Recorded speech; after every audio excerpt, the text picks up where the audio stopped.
ত্রয়োদশ জাতীয় সংসদ নির্বাচনে নিরঙ্কুশ জয় পেয়েছে বাংলাদেশ জাতীয়তাবাদী দল। এরপরই এখন আলোচনায় বিএনপির মন্ত্রিসভায় কারা থাকছেন। শনিবার বিবিসি বাংলার একটি প্রতিবেদনে বলা হয়েছে, বিএনপির নতুন মন্ত্রিসভায় পুরনোদের পাশাপাশি থাকছে নতুন মুখ। প্রকাশিত খবরে বলা হয়েছে, নির্বাচনে জয় পাওয়ার পর বিএনপি তাদের মন্ত্রিসভার আকার প্রায় চূড়ান্ত করেছে। তাতে অভিজ্ঞ ও তরুণ নির্বাচিতদের পাশাপাশি টেকনোক্র্যাট কোটায়ও যুক্ত হচ্ছেন কেউ কেউ।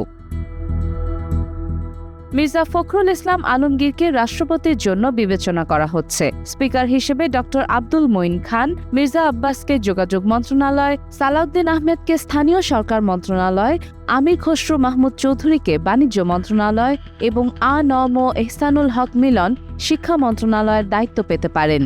গয়েশ্বরচন্দ্র রায় ও ইকবাল হাসান মাহমুদ টুকুকেও মন্ত্রিসভায় অন্তর্ভুক্তির বিষয়টি বিবেচনাধীন। এছাড়া প্রধানমন্ত্রীর রাজনৈতিক উপদেষ্টা হিসেবে স্থায়ী কমিটি এবং নির্বাচন পরিচালনা কমিটির সদস্য নজরুল ইসলাম খানের নাম বিবেচনা করা হচ্ছে।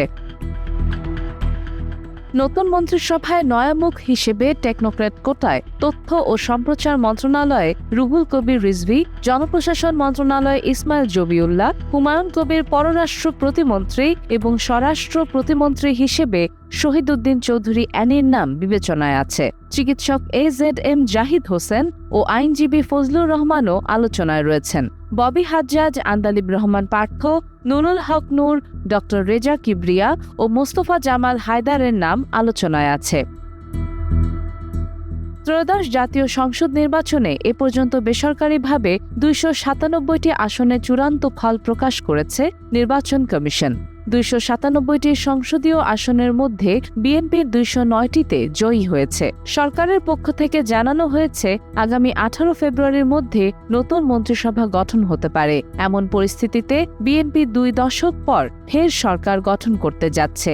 বেগম খালেদা জিয়ার অনুপস্থিতিতে দলের নেতৃত্ব এখন তার ছেলে তারেক রহমানের কাঁধে। দলীয় প্রধান হিসেবে তিনিই হতে যাচ্ছেন নতুন সরকারের প্রধানমন্ত্রী। সাদিয়া ইসলাম, টাইমস টুডে।